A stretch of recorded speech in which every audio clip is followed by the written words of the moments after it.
सूर्य संक्रांति महात्म्य। वेद व्यास जी कहते हैं, सब संक्रांतियों का जो फल है वह हम कहते हैं। धनु, मिथुन व कन्या, मीन राशि की संक्रांतियों का षट्शित्याय नाम है। और वृष, वृश्चिक, कुंभ और सिंह की संक्रांति को विष्णुपदी कहते हैं। इनमें तर्पण, दान और देव पूजन करने से अक्षय फल जानिए। धनु, मिथुन, कन्या व मीन की संक्रांतियों में 86 सहस्त्र गुण फल होता है। वृष, सिंह, वृश्चिक व कुंभ की संक्रांतियों में लक्ष गुणा फल होता है। व कर्क और मकर की संक्रांतियों में कोटि गुणा अधिक फल होता है। विष्णुपदी संक्रांतियों में दान करना अक्षय कहलाता है। वह जो दान उस दिन करता है, श्री हरि के सन्निकट जन्म जन्म में निवास करता है। शीतकाल में रजाई, लिहाफ, तोशक आदि रुई भरे हुए वस्त्र जो कोई ब्राह्मण को देता है, उसके देह में दुख उत्पन्न नहीं होता। वह तुलादान, शय्यादान, मकर, कर्क दोनों संक्रांति में करने से अक्षय फल होता है। वह सब सामग्री के साथ शय्यादान जो कोई ईर्ष्या रहित उस दिन करता है, सो भी पढ़े लिखे सदाचारी विप्र को जो देता है वह राज पदवी पाता है। ऐसे ही जो कोई नदी के तट पर अथवा मार्ग में अच्छे प्रकार अग्नि प्रज्वलित करके दीन ब्राह्मण आदिकों को तपाता है और जल को पिलाता है, वह भी राज्य पदवी पाता है। जो इस संक्रांति में तिल का तेल व तांबूल देता है, वह पृथ्वी भर का राजा होता है। सत्य भाव से ब्राह्मण को जो नमस्कार करता है, वह धनवान अक्षय धन पाता है। माघ मास के शुक्ल पक्ष की पूर्णमासी को प्रातः काल स्नान करके जो तिल सहित जल से पितरों का तर्पण करता है, वह अपने पितरों को अक्षय लोक को पहुंचाता है। वह आप भी अंत में अक्षय स्वर्ग पाता है। वह सुंदर लक्षणों से युक्त स्वर्ण से सींगे मणि के समान दीप्ति वाली मढ़ाकर, चांदी से खुर मढ़ाकर, कांस्य पात्र की दोहिनी समेत जो धेनु दान करता है, सो भी किसी श्रेष्ठ ब्राह्मण को जो कि वेद शास्त्र पढ़कर सदाचार में निष्ठ हो, वह पृथ्वी मंडल भर का राजा होता है।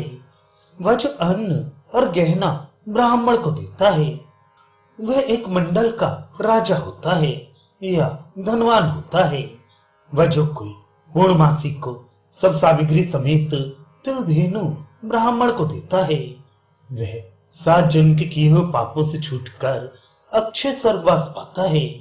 वह उसी माघ की पूर्णमासी को घृत सहित अन्न ब्राह्मण को देकर अक्षय स्वर्गलोक भोगता है। धान, वस्त्र, सेवक, गृह, पीड़ा आदि जो उस दिन देता है, सो भी किसी श्रेष्ठ सब अंगों से युक्त ब्राह्मण को अंग भंग को नहीं, उस दाता के ग्रह को लक्ष्मी कभी नहीं छोड़ती है। वह इस युगादि तिथि में जो कुछ दान थोड़ा या बहुत ब्राह्मण को दिया जाता है, पर लोक में वह अक्षय हो जाता है। जो इस तिथि में देव पूजन, स्तोत्र पाठ, धर्माख्यान सुनना किया जाता है, वह मनुष्य को सब पापों से पवित्र करता है और मनुष्य स्वर्ग में पूज्य होता है। वह माघ मास की शुक्ल पक्ष की तृतीय मनवंतर की तिथि है। उसमें जो कुछ दिया जाता है अक्षय हो जाता है। वह दाता को धन भोग, राज्य सुख, स्वर्ग सुख कल्पांतर तक मिलते हैं। इससे इस मनवंतर की तिथि में दान, सज्जन पूजन जो कुछ किया जाता है अनंत फल देता है। पुराणों में एक और भी तिथि अत्यंत पुण्यकारिणी है। वह माघ मास के शुक्ल पक्ष की सप्तमी है। उसका कोटि भास्कर नाम है।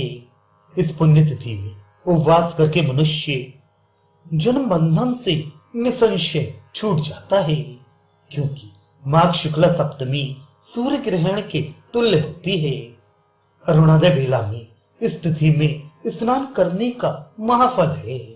स्नान करने के समय मंत्र आदि पढ़कर अर्घ पात्र में या मदार व अकवा के पत्ते में दोपहरी का पुष्प व सुगंधित बेर के फल धर के अथवा ताम्र के पात्र में धर के वह बहुत श्वेत तंडुल से भर के यज्ञोपवीत वह सिंदूर धर के सुंदर अर्घ देता है, उसके 7 जन्मों के किए हुए सब पाप नष्ट हो जाते हैं।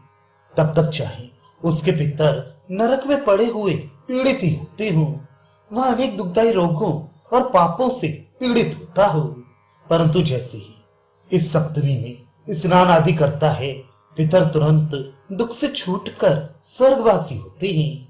वह अंत में अक्षय स्वर्ग पाता है। वह उस दिन खीर पूरी आदि शुद्ध हविष्यान ब्राह्मणों को खिलाना चाहिए। कोई वस्तु पत्थर पर पिसी हुई उस दिन ना खिलानी चाहिए।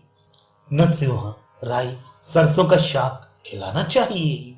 केला की फलियां, बकरी का घी, कटसरैया, बपिया वासा के पीले फूल, गर्म जल में स्नान, जमीरे नींबू, ये सब इस तिथि में देने को वर्जित है।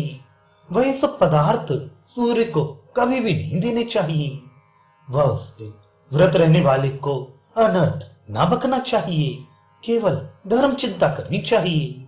ये सूर्य नारायण जी का व्रत महापुण्यकारी है, पुराणों में इसकी प्रशंसा है।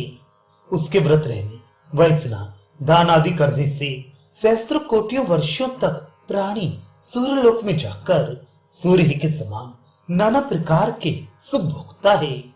यदि स्वर्ग में ही सुख भोगने की इच्छा करे तो स्वर्ग ही में अनंत भोग सुख भोगता है। वह जब स्वर्ग से च्युत होता है तो भूतल पर महाधनी राजा होता है। वह पूर्व जन्म के संस्कार से मृत्यु लोक में प्राणी सूर्य का व्रत करता है। वह नाना प्रकार के सुख संपदा भोगता है। वह जन्म जन्म में सूर्य के प्रसाद से सब सुख ही पाता है। रोग शोक कभी उसको नहीं होते।